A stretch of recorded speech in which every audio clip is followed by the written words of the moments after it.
Uh, as Amy said, my name's Chuck Henry. I'm the IT coordinator here at the Northern New York Library Network. I am also, and probably more important for what we're talking about today, I'm the project lead for the New York State Historic Newspapers. I've been here since we became the New York State Historic Newspapers. I'm going to give you just a little brief bit of history about the site and why we're here and what we have, because it helps the context a little tiny bit. Um, we started this project about 15, 16 years ago. In that time, we were just the Northern New York historic newspapers. And so we counted, we just had Oswego, Lewis, Jefferson, St. Lawrence, Franklin, Clinton, Essex across the top. And so those were where most of our newspapers start from, is that we have a lot of content from the North Country. And then we have, because we are one of the Empire State Library Network councils.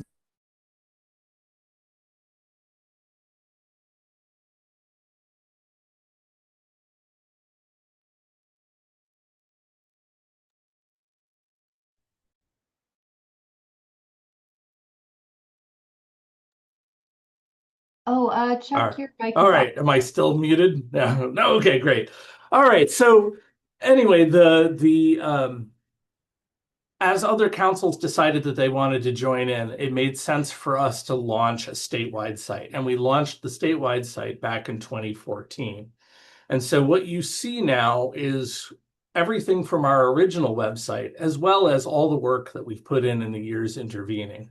So this is a large project from that standpoint. We have 180 contributors from every county in the state, both from large academic libraries all the way down to individual folks who have contributed material to the site. A vast majority of the contents of our site at the moment are pre-1920s, so all of the stuff that's in public domain ahead of 1920s. Between 1920 and 1965, the content of the site, a lot of things in that time range are also public domain. The copyright owner would have had to have protected their content in the years between 1920 and 1965. So we have a lot of content in that window as well. Everything after 1965 requires permission of the publisher or owner of the newspaper.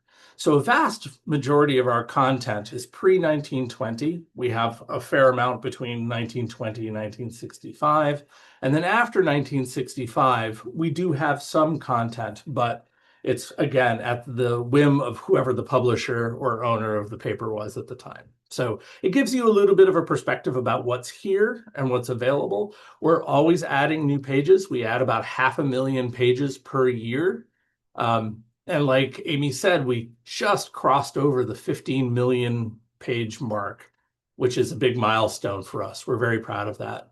That makes us the largest state newspaper site in the United States and the second largest freely available newspaper archive behind the Library of Congress, which is really an amazing thing for New York State. I'm very happy about where we are. The other thing that's interesting is this is a project we started essentially in a cow field in Potsdam, New York. So um, it's another thing if you're a North Country person, you can be very proud of the fact that, North Country representing pretty hardcore here. So let's go ahead and get started and look at the site. I'm going to share my screen, assuming I can get this to work. We tested, so it should work. Boop, boop, boop. Uh, it didn't do anything this time.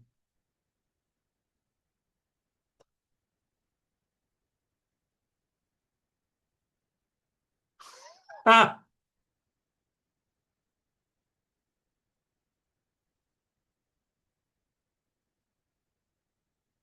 oh, this is fun, Amy. It's not doing it this time.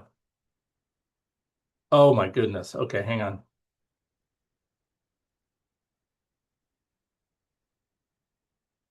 Okay, one more time with feeling. Here we go. There it is. Okay, great. Only goes to show you that there's only so much practice you can engage in, right? So hopefully you should be able to see my screen at the moment. And let's go ahead and get started. So when you first arrive at the newspaper site, you're going to see this wonderful map of New York State. Today, I'm going to be talking about some very basic searches and some of the features that you should be aware about as you are doing searches on the site. I'm not going to get into advanced searching or Booleans or any of that exciting stuff. And I say exciting 100% ironically. Won't get into any of that exciting stuff this time around. We'll do an more advanced set of webinars at some point in the future. But right now, let's stick to the nice and easy stuff. So when you first land here, you'll notice you've got the New York State map. You've got a search box off to the side. And if you're just interested in getting right into your search, you can type your search keywords right here. I thought I had my keyword search saved. There we go. So today I'm going to use this name as my general search. This was a friend of mine who passed away a number of years ago, and I know there's a lot of content about her in the newspapers, so I'm going to use her as my search today. So to begin with, I can just go ahead and punch my search terms right in there and get started by clicking on the magnifying glass or just hitting enter. So now I just typed in Megan Handler, and these are the first results that appear. Okay, let's talk about a few of the things that are on this screen first before we get too much further. If you were just jumping in and starting your search, this would be a great place to start. Okay, depending on what your terms are, you'd get a number of results. In this case, I know that there are very few results, 171, because I know this topic. But it's entirely possible when you land here, there might be 10,000. If you search for the Erie Canal, for instance, it's a very busy title, a keyword search here on the site. So here's Megan Handler. These are the first 171 results that I got. I want to point your attention all the way over here to the side.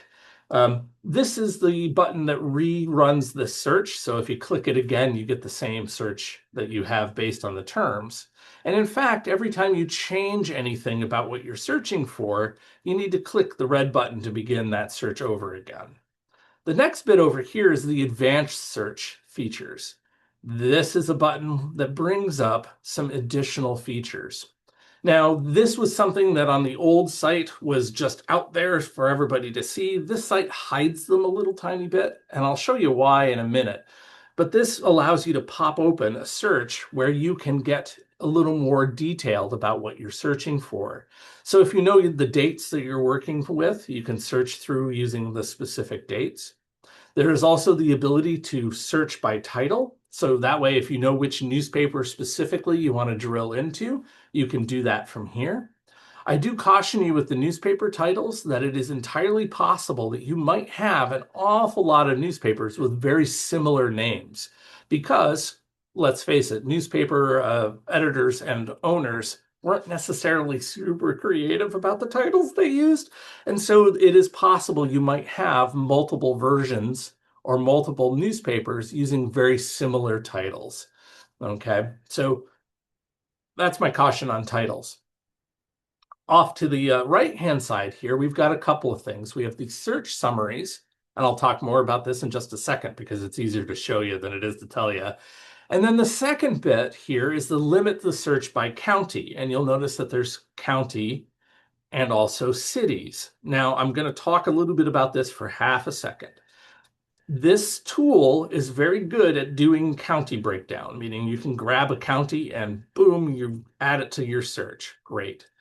You'll notice that there's a city list as well. This tool is kind of dumb because it doesn't necessarily filter out based on county.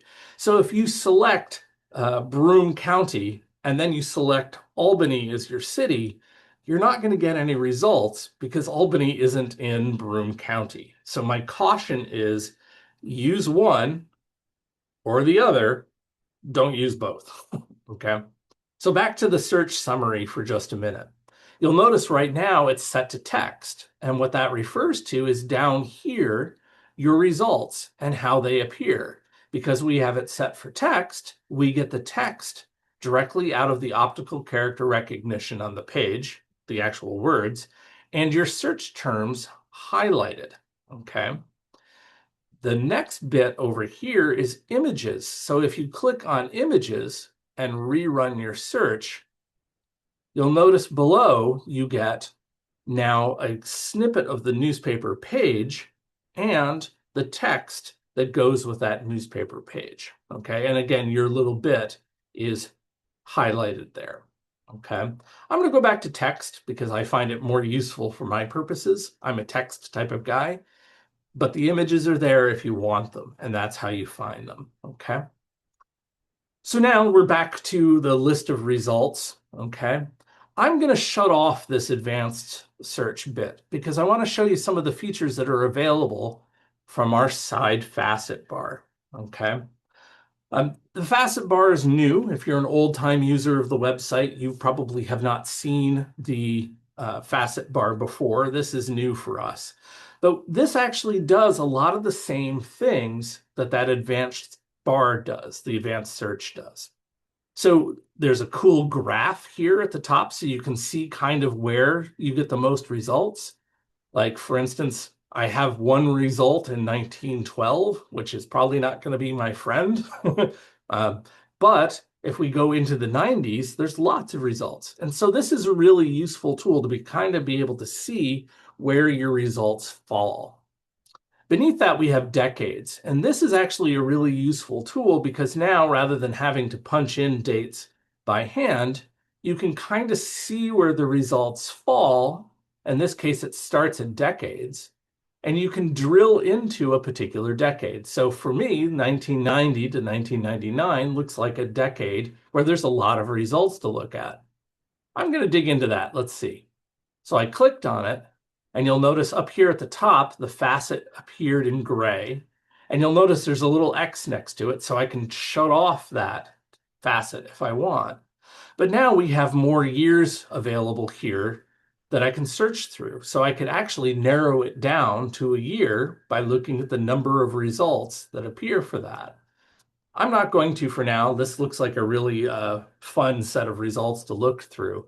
And so that's what we'll leave here. Let's keep going down this list. You'll notice that now we have publications. So these are actually the titles of the newspapers that had references to Megan Handler. So in this case, Adirondack Daily Enterprise comes up at the top with 30 results, and the Press Republican comes up with 30 results. Both of those newspapers are North Country newspapers. And I know, for instance, in this case, my search query was in this area. So it makes sense that the Adirondack Daily Enterprise and the Press Republican both would have references to her. Belmore Life, I don't know exactly. That seems a little far afield for us. And there are 8 more titles that had references. Beneath that, we have counties. And I'm going to talk more about counties in a little bit, because very often if you're searching for a particular name, and I'm looking at you genealogists, if you're looking for a particular name, you have an idea of the county or counties that person might have been in. And so county searching is actually pretty valuable. And we'll get back to counties in a little bit.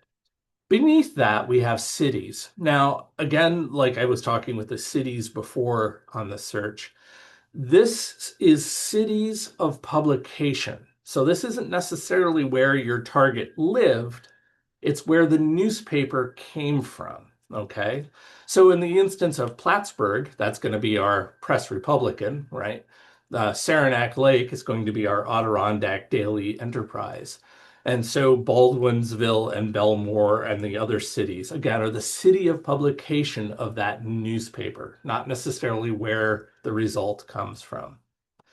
Moving further down the page, the rest of these become less exciting as we go. So the next one down here is a collection. And so that's who it was that uploaded those newspapers to our site, okay? In this case, because we're working with the Northern New York Library Network, there's 62 results that belong to us. This is probably content from the old website. Most of the things that we had on the old website came in as our own organization. But if you are visiting from another part of the state, it might be more efficient for you to start your search with the public library that contributed that particular set of files.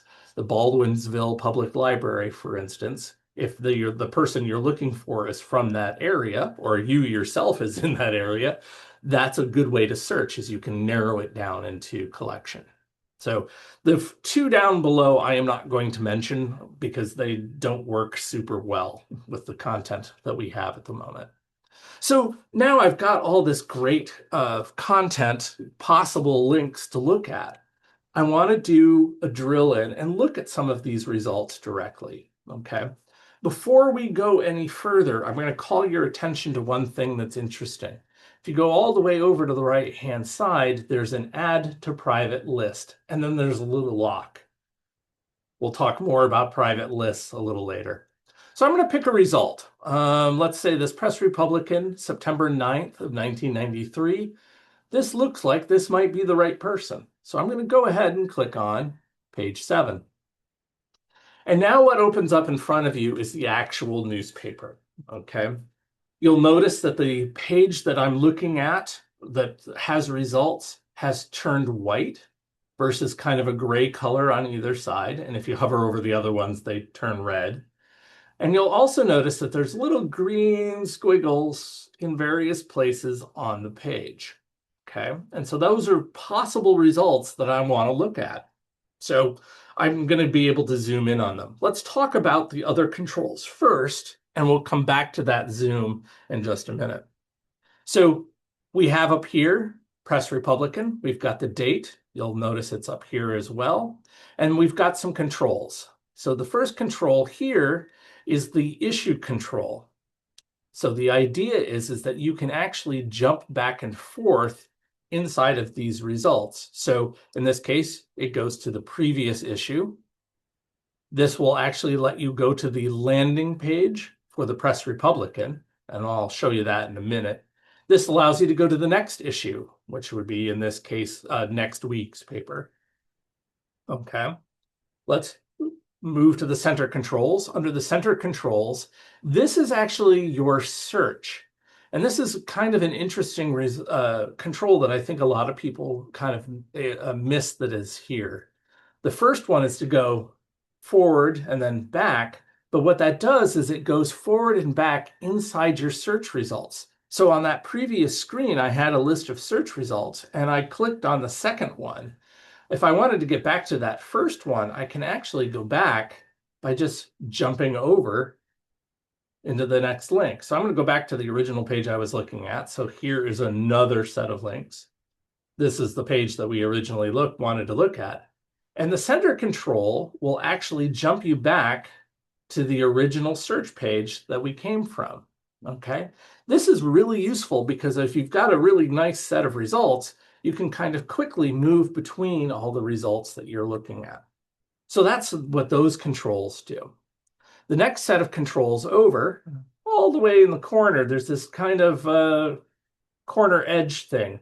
If you click on this, what it does is it maximizes the screen so that way you're getting the most amount of newspaper display space possible, because now the whole header disappears at the top of the page. This is really nice if you want to get right in and get really close to the newspaper and get kind of a good feel for the newspaper itself. So let's talk about zooming in and looking at these results. Let's see if I can see more about them. Now I'm on a desktop computer and I have a mouse, and my mouse has a scroll wheel on it. And the beautiful thing about having a scroll wheel is you can use that to zoom in on the results. And if you want to move the page around, you use your left click button and click and drag, and it lets you zoom in, okay? And I can do the same thing as well. I can zoom back out again and again, click and drag to move the results around, so that way we can see a little closer the result. So let's talk about the control toolbar thing that we've got over here off to the side.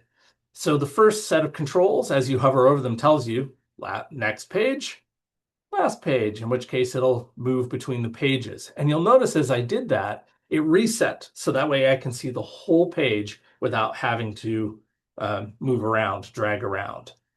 Those controls are super useful because you might come across an article that ends on a page and is continued on the next, or a couple of pages onwards. Again, if you're a genealogist, you're probably used to digging around in newspapers and bopping back and forth between pages, but that's an easy way to do it right from this control. The next one down is the clipping tool. Let's talk about the clipping tool in just a minute. Let's keep going through the controls first, though. So these are the ability to zoom in and zoom out. These zooms work regardless of whether or not you have a laptop and you're pinching to zoom, whether or not you're on an iPad or a phone and you're zooming in and zooming out using the native tools. This is a way for you to control that same zoom in, zoom out. The two things that we've got here, I have not been paying attention to chat. Sorry, folks. But anyway, I'll get back to the chat in a minute. So these controls here allow you to zoom in based on whether or not you're fitting to the page width or fitting the whole page on the screen at a time. It lets you easily zoom in and zoom out, so that way you're seeing the page. Beneath that, we have a rotation tool. And what the rotation tool does is it just turns the whole page around, so that way you're looking at it from different angles. And the question you have to ask is, but Chuck, why would I want to do that? And in fact, what happens is that sometimes we have pages that were printed the long way, or landscape on the page versus portrait. Examples of that are voting. Very often ahead of a vote in a town, they will publish the full ballot, and the full ballot they'll very often publish in landscape mode. In which case, if you're interested in reading the contents of one of those pages, rotating the page so you can see it easier is helpful. The next two controls down here are fun. There's one that's PDF. So literally, if you click it, you are downloading the PDF. I'm hoping that actually you can see the PDF load that just occurred there. But the idea is that you can download the PDF and keep it locally. So that way you can actually keep it on your machine by downloading it. The other possibility too is that you can print the page, and it will print the whole page to the screen at that point. Okay, so I'm going to close this. Let's get back to the newspaper again. So that was the PDF download. And the last one here is, again, an add to the private list. So we should definitely talk about that in a few minutes. So now, so far, we've got some navigation. We've got the ability to tune in and look at the page. We've got the ability to zoom in a little bit. Let's talk about clipping for a minute. It was the clip that we just skipped here, the scissor snip tool. This is a feature that people love. If you find something that's particularly interesting and you want a copy of that, so that way you can use it in a genealogy publication that you're doing, you want to add it to a screen cap in Ancestry, you want to, you're writing an article for Historical Association and you want to include that clip of the newspaper. This is a great way to grab that clip. So I've got some advice. I'm going to give you the insider track advice on how to do this. Very often what a lot of folks will do is they will be like, I want this thing on the screen, and then they use the clip tool. So here's how you do it by default. You say start clip, and you'll notice my pointer has changed to a little plus sign. So the idea is now what I can do is click and drag over a spot. And when I do that, it highlights it in white. So now it's visible in white, which is cool. And now that I've let go of my mouse button, I get two buttons at the controls at the bottom. One is a check mark. The other is a plus sign. So the check mark then clips it. So I'm going to go ahead and clip it. And you'll notice now it appears on a separate page. The beauty of this is that now I have this image and I can right click and say save image as, in which case now I can save it to my hard drive wherever it is I would like to look at it in. You'll also notice at the top, it's got the place that you got it from. So the title of the newspaper, the date, and the page number. And you can actually use your print feature that your browser has to print the page just as is. So I just hit, in my case, Control P. I'm on a Linux machine, but your Windows users, it'll be Control P. Your Mac users, it'll be Command P, but same idea. And now I can print this to my printer just from here. And you'll notice it's got the, again, where you got it from, the location of the page, and the article. Now, people always complain, oh, it prints so small, I wish it would print larger. Let me show you how to make it larger. This is a tip, it's a trick, you'll love it. So, for whatever reason, it has a tendency to jump away from the page you're on, but there we go. It's still got the highlights on it. Here's the trick. The screen clipping tool will clip the thing at the size that it's being displayed on the screen at. So if you go to full screen and you zoom in and you zoom way in, so it's just barely fitting on the screen like this, and then use your clipping tool, when it passes to the next page, you'll notice it's larger. So that's the super secret thing about the clipping tool. If you zoom in on the thing larger, it will print larger and the image will load larger for you later. There's a tip. Okay. So far, let's go back to page 7. There's page 7. So those are my results. I'll go back into full screen so you can see all our controls. So we've got some very interesting bits there, okay? This is the navigation part. I really wanted to make sure as a beginner that you've seen what all of these controls do, so it gives you the ability to drill in and find your favorite things, okay? Let's talk a little bit about searching. I'm going to give a couple of tips, and I see that there's a couple of folks who have actually Amy added some too. Very good. So the idea is that if you go, I'm going to go back to home for a minute. So now I've got Megan Handler. Boolean searching, like Amy mentioned, can be done by adding the keywords, but they have to be in capital letters. In this case, for Megan Handler, an easy way to do this is to also just put quotes around it. So normally, if I am just searching for Megan Handler, what it's doing is it's finding every page on the site where the word Megan appears and where the word handler appears, but they're not necessarily together, meaning they're just somewhere on the page together. This happens an awful lot when I search for myself in the site because I use my name Chuck and Henry. Well, there are a lot of Grand Union ads floating around out there that advertise ground Chuck, and the store manager just happens to have the last name or the first name Henry, in which case his name is listed in the ad, in which case then you get results for ground Chuck and a guy named Henry at random. If you put quotes around it, what it's doing is it's specifically looking for the words Megan and handler together next to each other up and close, okay? So what that means is now you are getting results of Megan Handler specifically.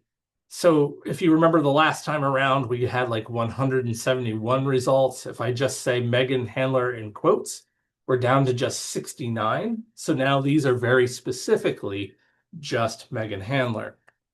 Now, a warning about putting quotes around things. When you say Megan Handler like this, you are now excluding any time that something else was added in between those two names. So in Megan's case, her middle name is Elizabeth. So there might be results for Megan Elizabeth Handler. There might be results for Megan E. Handler floating around out there. And so if you use quotes around it, you are excluding some of those results, which I know for genealogists is going to be a thing. So how do you get around that? Well, this site actually has a really useful set of fuzzy search tools. And I'm not going to get into super detail about those search tools, and you can find out more about it from our help documentation at the top. But I can do a fuzzy search with Megan Handler. So fuzzy searching starts with a tilde key. The tilde key for me is on the upper left-hand corner of the keyboard. Depending if you're on a Mac or a PC, they might be in different places. It also depends on the age of the computer that you're talking about. So for me, it's a shift accent marker in the upper left-hand corner of the keyboard. So I have a tilde 3. So what this does is this will actually now search for Megan Handler within 3 words of each other. So Megan and Handler can be together. So what this does is this allows you to broaden your search to allow for Megan Elizabeth Handler, Megan E. Handler, whatever it might be. So once I've typed this in, I go back over here to the magnifying glass and I click the button, and you'll notice that I went from 69 results now to 80. So it's broadened the results, and you can see an example of that right here, Megan E. Handler. So now this is a set of results that I can get, okay? That's as much as I'm gonna go into the fancy searching bits as far as that goes. By the way, if you ever are done with the search that you're on and you want to clear the search and start over again, go up here and click on our logo at the very top of the page. Because right now, if you say Megan Handler, okay, great, cool, and I decide I want to go over and look at counties, you'll notice it copies that result, that search term, into the other box. If you want to clear that and start over again, just going back to the home page doesn't help. Instead, if you click on the logo at the top of the page, that will clear the result from absolutely everywhere. Okay, one more thing I want to kind of talk about. We talked a little bit when we did the search about doing the search and then adding counties to it. But one of the beautiful things about this site is that you can actually focus your search right from the beginning by clicking on a particular county. And you'll notice it hovers over red as you move around. I'm going to click on Hamilton. And now we go to the county search page. I have my search box again, in which case I'm going to, again, mistakenly insert a different thing. So now I have Megan Handler, my search involved. I'm going to put quotes around this one. I'm going to do my fuzzy search, tilde 3. You'll notice I've selected Hamilton County, and what appears beneath it is just the titles from Hamilton County. Now, we don't have many from Hamilton County, but I know that she was in this case, in a lot of the North Country counties. I can go over here to the side, and I can choose more counties to add to the search. So I'm going to click Essex, and you notice as soon as I do, Essex turns red, and now the titles from Essex appear. Now let's see, how about Franklin? We'll add Clinton and St. Lawrence. So I'm doing a nice North Country search. Now all of these are red. And now you'll notice I have all the different titles of newspapers that appear in those counties down the sidebar. Why do we do this? Why are these here? It's possible for you to then be like, oh, I don't know, this newspaper was before her time. I can just shut it off if I want. I don't typically, but this is a way for you to be able to dig deeper into particular titles inside of a particular county. We did include an unselect all button, so that way you can shut them all off and just focus your search by clicking on certain ones. That was actually a request from a user who was looking for that ability to control. So now when you do this, I've got Megan Handler, I've got my fuzzy search, I've got my counties selected.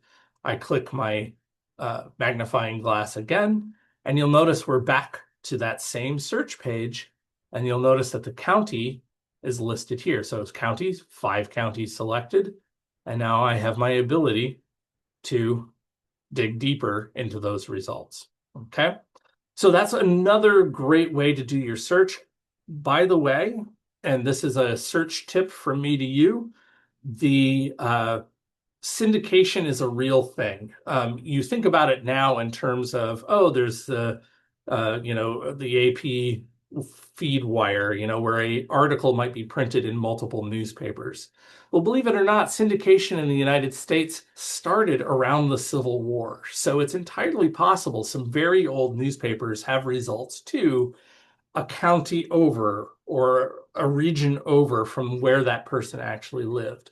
So county searches are a really powerful way to kind of take your search in an area and dig deeper into what might be in a region that didn't necessarily be inside of the area that your target is located. So those are all possibilities. Let me do a very brief what else is here search talk, so that way you know what else is available. We do have a full title list available here. We have about 1,200 titles from all over the state, and they're listed here. They are alphabetically by the first character, not including the and those things. The way librarians like it. So those are all available here, and you can jump to those locations. You'll notice that if we have a title, multiple titles with the same name, we've made a point of adding what city they came from, what county they're in, and the date ranges involved. So that way you can see the differences between the titles located here. These are also a really powerful way for you to be able to search a particular title. Like I can go into Adirondack Daily Enterprise, in which case I get this great reference page about the Adirondack Daily Enterprise, the publisher, the frequency, the years in publication. So that means how long the newspaper has been printing. And then also beneath it is what we actually have of that title, meaning what's available in those dates in between. Some other interesting things to see on this page that I think are worthwhile is there's also the Chronicling America listing. So this is the Library of Congress's link to this page. So meaning this is their information. Let's see if this actually loads. The Library of Congress, unfortunately, is very slow. Oh, there it is. Great. So this is what the Library of Congress knows about this title. And so that's really useful because this has a lot of very good details about the paper. The other thing that's interesting there too is they have libraries that have it. So that way you can actually see what institutions have holdings involved in the newspaper, meaning you can go and find that information. So if you don't like the image or the image is broken or mangled, this is a way for you to be able to go out and find more information about finding the actual microfilm to have a look at it. We also have another one as well where it says physical location listing. And this is actually a link to the New York State Library. And they keep a list as well of exactly the same thing. So this is what organizations have what portion of it. So F for film and the dates, or P for paper and the dates that they have as well. And so you can actually see. Now, I caution you, the New York State listing is now about 15 years old, and so it's a little out of date, meaning it's possible you might reach out to the Franklin County Historical Museum, Historical Society and Museum, and they might not have those papers anymore because this was done 15 years ago. So it's possible this list is out of date, but it gives you a clue, a breadcrumb trail that you can use to find more information. Beneath this, you'll notice that now we have all the pages, all the issues for that particular title. So in the case of the Adirondack Daily Enterprise, you'll see that we've got a smattering of issues in their early years, but then as we get into more recent times, we have an awful lot. And you can actually drill into a particular title by going to the month, and then you can look at the particular date and drill deeper in to look at that page. So that's another way to look at things. One more thing that I want to point out for you as far as on the title bar here goes is that we do have just a raw date field.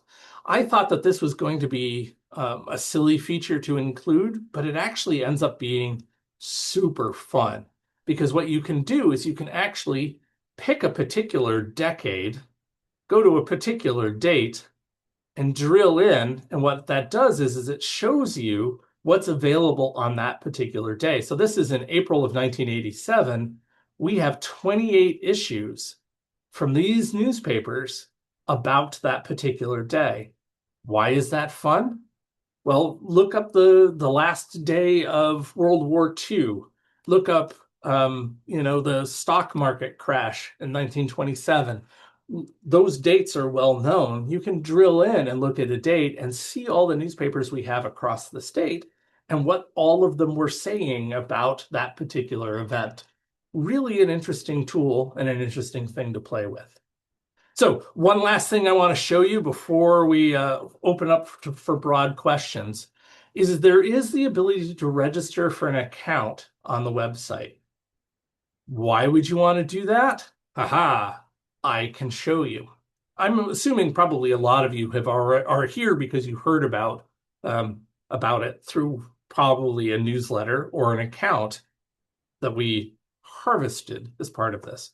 Don't worry, I'm not that creepy. So here, I'm going to go ahead and log in. So by the way, the register is right here.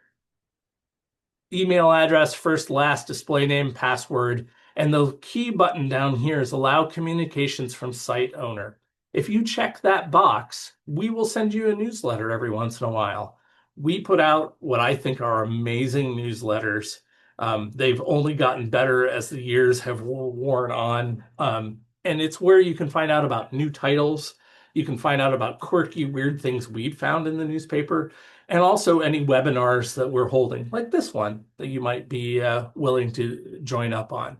If you leave this unchecked, well, you won't hear anything from us. We will never sell anything to you, and we will never market to you beyond just our services. So please check the mark box so that way we know we can talk to you, because we really do want to talk to you. So I'm going to go ahead and click on login. I'm going to go ahead and log in. So the reason why you do that is because then once you get there, you can create, you get this My Account features, okay? And if you go into My Account, you'll notice you have your user information, which all the, the usual stuff that you just entered. But down here, again, there's that allow communications from the site owner. Please check it. And then up here, we've got two more options. So there's recent activity and private lists. And you actually have to turn these on. They don't come on by default, okay? So you have to come in and use these. What this does is it allows you to store some stuff. The first tab here is history, and it's the recently searched stuff. So these are all the searches that I've run, and you'll notice it only keeps about 15 of these, 10 of these, looks like 10. 10 of these available here, okay? So these are searches I ran. So you can go back and rerun your search again right from here. And the other tab beneath it is recently viewed. And so these are all the pages you just looked at. But again, only the last 10, the rest disappear after that point, okay? So this is if you forgot to save something and you're fairly certain you can go back and find it, that's a great way to do it, is you can come back here. But the big killer feature that I think is super cool is the private lists. And so the idea behind a private list is that's where those results can be saved from. So if you remember, I was back under search and I ran my search for Megan Handler. I'm going to clear this out of here. So I've got my results. You'll notice over here it says add to private list. So I can actually click add to private list here, in which case then I get this little screen where I can choose which list I want to add it to. And then, and here's a super killer feature, I can add a note. Test, saving of note. So the idea is that you can leave a note here about why this link was interesting to you. And then you can say add. And now you can go back to your search. This also worked, by the way, when we had a zoom in on a particular thing. You had over here again that little plus sign where you can add it to that list as well, okay? So now if I go back to my account, I go to private lists, you'll notice I have a Megan Handler list here on screen, and I've added stuff at this. So, here's my note, young playwright surprised at win. Here's her obituary. Here's a letter to the editor talking about her that I found. that I thought was kind of cool and interesting, an entry about reward winners. So these are all things that I have access to now on my stored list of results for this particular topic. Some things that are interesting about this over here is you get the ability to edit these notes. So if you want to change what's there, you can move it to another list. So if you create a more specific list and you want to move things to those lists, you can. There's also the ability to remove it from the list. Makes sense. At the top here, you've got more things too. The ability to rename the list, the ability to delete the list. But email is a kind of an interesting thing. If you want to email this list, you click it, and it sends it to the email address that you registered at. And now what you'll get in your email is an email from the website containing that information. Let me see if I can actually pull it over so you can see it. It might be perfect. So this came into my email, and you'll notice here we have Megan Handler and each of those links. And the beautiful part about this is that it sends it to you. So you're not sending to someone else, it sends it to you. But from here, you can forward it to whomever you wish. So if you're working with a partner on a genealogy project, you can do that. If you are a library and you are a person in the library who is doing history searches on the behalf of someone else, you can build yourself a list of results you found and then email it to that patron. It's rich with possibilities, and it's a really cool way to save a list as well. If you are 100% certain you are done looking for this particular topic, you can export it out to an email and then use that export later. So I'm going to pop back over to our search. So there's some limitations we should talk about really briefly about this. Is that you only get 25 lists, and the lists themselves can only have about 25 items on them. Is that terrible? Yes. It's one of the things that we talk about with the company all the time about maybe they could give us more lists. But it does mean that every once in a while, you need to weed your lists down a little bit. And one easy way to do that is export the ones you don't need anymore. So at very least, you have all those results available via email. Okay. These are really powerful tools. I think folks who are really heavy users, folks who are in here all the time, really appreciate the ability to save these things. If you don't trust us and you don't want to have an account, and I understand why that would be the case, any of these results that you save, you can actually save the URL at the top in your usual way, meaning you can bookmark it just like you'd bookmark or favorite any web page, and you can get right back to the same URL pretty easily. So yeah, here's her obituary specifically. So that's how you can save those results and dig into those results. All right, I realize I've been moving fast. Let's look at some of the questions and see if I've got some questions I need to take care of. So I've collected them all, Chuck. So if this is helpful, Awesome. I can just move backwards for you. Okay. So one question was from a contributor, and they said some of the papers were initially badly scanned that got uploaded to the site. So if they have a paper in their collection that's perfect, can they submit it for scanning to replace the old one, or is there a process for that? Yes. Believe it or not, this doesn't happen terribly often, but it does happen. So if you have a beautiful, pristine paper copy of that, getting something photographed in such a way that it's usable on the website can be an involved process. So basically, in that case, what we do is we talk to you about, whether or not it's something that you're really interested in, if it's a lot of content or just a specific issue. If it's a microfilm thing where you think you have a better copy of the microfilm than the one that we potentially scanned, which is entirely possible. Both of those cases, it's worth reaching out to me to talk about it, and we can figure out what the best way to go is. There is going to be a little bit of cost as far as doing the scanning work, and there are ways to mitigate that.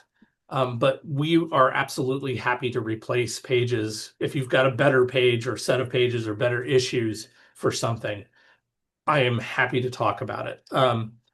The scanning technology has gotten so much better in the last 10 years than what we started with. That's why a lot of our older papers are black and white only, and the photos are missing. They're just like a black box. It's because it's our scanning technology has gotten better. We used to scan for text legibility and we didn't care about photos. Now we can do all of it and make it all very beautiful. So again, it's worth reaching out to me for more information. What else do we Chuck, have? before I go to the next one, I'm going to reclaim the host really quickly so I can let someone back into the meeting. I gave you the full hosting when you couldn't Oh screen. no, I was worried that. So let me just do that really quickly. It might close your screen share. I just wasn't sure. that's Okay. totally Oh, I fine. think you're still good. We can still see your screen. Okay, so there have been a couple that just came in, but I'm gonna make sure we address the ones that came at the very beginning of your presentation so they don't get lost as well. Very good. So Yes, thank someone you. was asking about finding two articles that they couldn't find, but it looks like those publications actually just aren't on the site yet. So I didn't know if you wanted to tell people a little bit about how papers in general are added. Oh, very good. Yes, great. So we don't we don't as a website go out looking for many titles, okay? And the reason for it is that we, generally speaking, have organizations who have content that they are interested in sharing with us, and they approach us. So if there's a particular title that you don't see on the website and you think would be of tremendous value, one of the things that you can do is reach out to either a library or a historical association or a museum in that region that has some of that content and help them figure out how to get it to us. Whether that's suggesting to them that they do that work. It's also worth handing them some money if you're willing to donate some cash towards that process, or if you're willing to help facilitate that process, because it is an overwhelming thing to do to run a digitization process in addition to the usual daily work of those organizations. So I encourage you to encourage your organization, your local organization, to go through that process. If you would like me to talk to them, absolutely. We can schedule a call. We can write some emails. We can get introduced. But that's usually the easiest way to do that. There are some titles that we have tried to get over the years, especially new ones. If it's a title that's, again, from 1965 onwards, we need the permission of the editor or the publisher or the owner of the paper to be able to have access. And so there are some titles that some publishers are reluctant to let us have. And that's understandable. Being a newspaper in this day and age is very hard. And so there's always a seek to find cash to make your business profitable. And a lot of newspapers will monetize their archives, and it's more power to them. We don't have any ill will against any of those folks. So it's one of those things where, again, getting the newspaper's owner, publisher, editor's permission as well is important. So I hope that helps a little bit. And I think that that answered another question that came from Brockport about if there are plans to add any of the Post newspapers from Monroe County. But if it didn't, Karen, just chime in if that didn't actually answer that question as well. And then Chuck, there's another question about naming, and I bet a lot of people have this question or have at least noticed this in the different papers. So this was related to, so this is a very specific one, but applies to a lot. Our newspaper, the Brockport Republic Democrat, appears in Yeah. the list of newspaper names under that name and also under Republic Democrat for the later years of its run. Can the names be consolidated in the list? um, Depends. I'll start there. So the way that we classify newspapers is we use the entries from the Library of Congress. So the Library of Congress has a set of catalogers who decide what the various entries on the Library of Congress for each of these papers use. So in the case of the Brockport Republic Democrat and then the later Republic Democrat, it's possible that that was a name change, meaning literally in the masthead of the paper, it said Brockport Republic Democrat. And then at some point they stopped using the Brockport part and just went with the Republic Democrat. In which case, then, as far as the Library of Congress is concerned, that was a title change. Title changes also can occur for other reasons. Change of ownership is one. If the newspaper was sold from one person to another, that'll trigger a new title. Sometimes it's as silly as they added a period or took a period off a title, in which case that changes that as well. I am not a huge fan of consolidating newspapers together unless it's a really compelling reason why. So it's one of those things. If we look at Brockport Republic Democrat and the Republic Democrat, and it's very confusing for people, sure, maybe we could make an argument about consolidating them. We've done more of these consolidations for college newspapers, academic newspapers, than we have for public ones.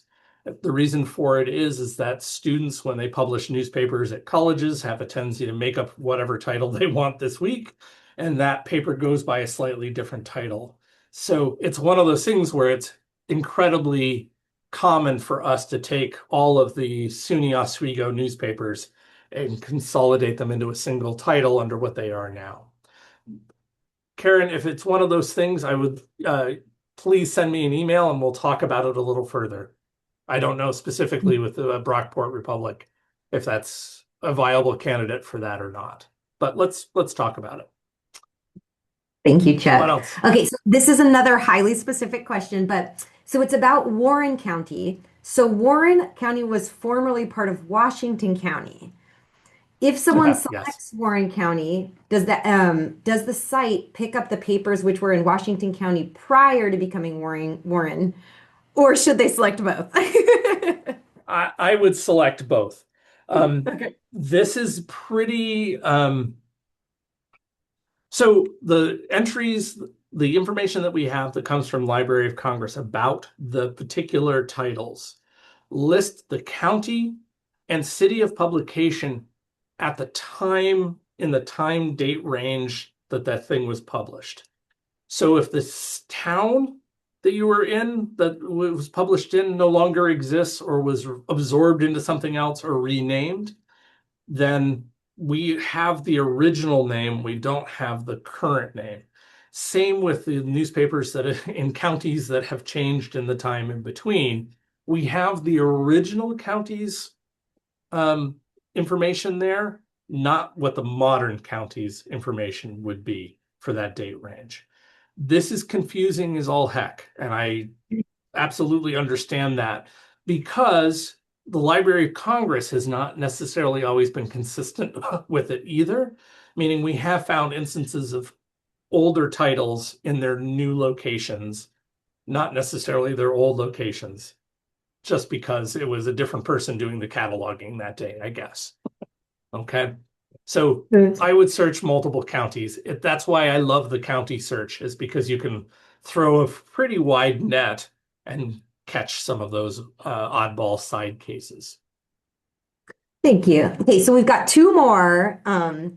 Just a note to and folks who, if you need to leave now, that's no problem. Chuck, you're fine sticking through for two more questions, right? Absolutely. Okay, great. Absolutely. And so if anyone needs to leave, no worries. I'll send a follow-up email.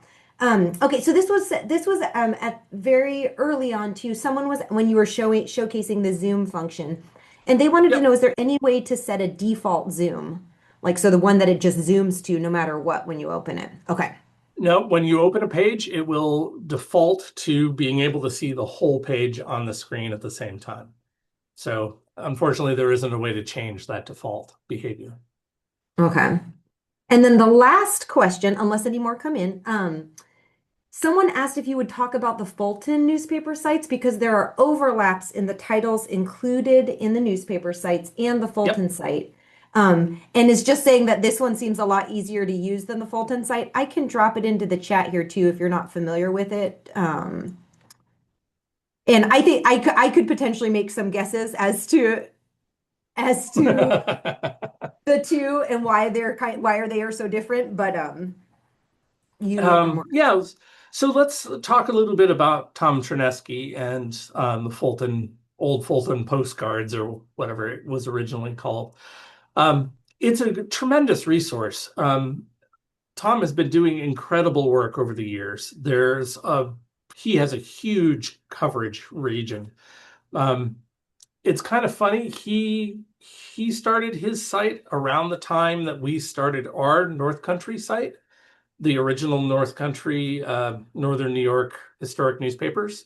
And in fact, he uses exactly the same software that we used at the time. So both his scanning technique and the software he uses to fill out provide the site is exactly the software we were using at the time. We had problems with it, and so we decided to move away from it. Back when we started the statewide site, we started with new software. Um, so as far as coverage goes, Tom is pretty generous with his time. So if there's a newspaper that he thinks would be interesting or he wants for his site, he'll reach out to that library. He'll ask to borrow the film and say, hey, I'm going to do digitization work for you. We'll put it on my website. And he'll give you back copies of those images most of the time. Depends on the era. And he'll do the scanning and it goes onto his site. But his philosophy about, first of all, copyright is very different. He doesn't necessarily feel that he needs to ask permission post 1965. That's fine. It works for him. It has worked for him all this time. The other thing that's different between our sites as well is that his site has a tendency not to be aware of metadata. So what that means is that the site isn't aware of date ranges natively, meaning that you can't restrict by date ranges. You can go and find a PDF where he's labeled the name with the right date range, but it has a tendency to be kind of dateless um, across his collection. I also think his images are a little more scattered, as in the software he was using might take a page that has 4 columns, and rather than cutting out the page by itself, very often column 1, column 2, column 3, column 4 end up on different pages, which is fine. It's just a difference in how the images display. Um, we have some of his content, meaning some of those libraries that got images from him have asked us to post his images up, and we have done that in the past. I don't know if he's ever used any of our images conversely on his site. Maybe. Um, I wish him luck. I think he's getting antsy and wants to retire. And so at some point in the future, Fulton postcards may go away. People have asked several times, hey, will you guys take on Fulton postcards when he decides to leave, when he decides to stop? And unfortunately, the answer to that's going to be no. Again, it would cost us money to take those files on and date them and put them up and store them long term. So while we love what he's done and we're very happy for him and very proud that there's a second newspaper archive doing very similar work. Godspeed, Tom. All right, and I think we actually had 2 more questions come in, but they're kind of good closure questions too. They're just about the Okay, resource in great. general. Do you can you make a guess as to what percentage of all New York papers are in the database? And the Bettina was specifically referring to like papers before 1965. So I couldn't tell you what the percentage is as far as date ranges go, Mhm. meaning I don't know what percentage of the collection is between 1920 and 1965. Not off the top of my head, anyway. As far as the newspapers in New York State, the state library has estimated that there are over 10,000 titles in the state in overall. We only have 1,000 of them, so we have 1/10 of the possible newspapers so far. Oh my That gosh. being said, we have we've early in the program we prioritized large runs, meaning titles that had an awful lot of pages first. I think we've got probably most of the titles in that category in the state at this point. So at this point, we're really collecting titles that have a lot less, a few years of this title, a few years of that title. So we're doing a lot of that type of work now. We're picking up these little titles and little pages. So I think we have a lot, but there's so much more to go. So much more to go. I can't believe that 15 million pages is like still in the lower percentage range. Yeah, crazy, right? Yeah. All right. And then the last question was, do you know what other states in the Northeast have historic newspaper sites? Uh, Pennsylvania does. Pennsylvania has one based on the Cronam OpenOni software package. I know that that's there and functioning, and they're piling stuff in all the time. Vermont has a limited amount available. They don't necessarily have a unified site, but they have a place where you can access those items. Um, the Library of Congress itself has a project called Chronicling America. Chronicling America actually is states from all over the United States, and those are also searchable in exactly the same way as what you search here on our site. So there are other sites available out there. I know that there's more of the old Cronam style sites, OpenOni style sites in the western part of the United States. Um, but though, as far as around us, Pennsylvania and Vermont, I'm aware of. I'm not sure about other New England states, however, like Maine or New Hampshire or any of those. Great. Well, thank you. And thank you everybody Very for so welcome. many questions. Thanks, Chuck, for hanging with us a little longer to answer And things. thanks for everybody for being users. It's wonderful to have so many folks passionate about historic newspapers. Yeah, it really is. And again, I will follow up with an email. Chuck has said that you are welcome to ask him direct questions too, so he'll be copied on the You email. are. He's available to you all as well. So feel free to reach out to him or to me. And so thank you, Chuck, for sharing your expertise with us, and thank you everyone for Very joining us. welcome. We really appreciate it. And again, March 19th, if you want a second round of this, it's the same content, but it's another chance to ask questions. So if you go back and do a lot more usage on the site and discover that you have new things you want to ask, feel free to join us then. So with that, we'll say goodbye for today. Thank you again. Thanks, Chuck.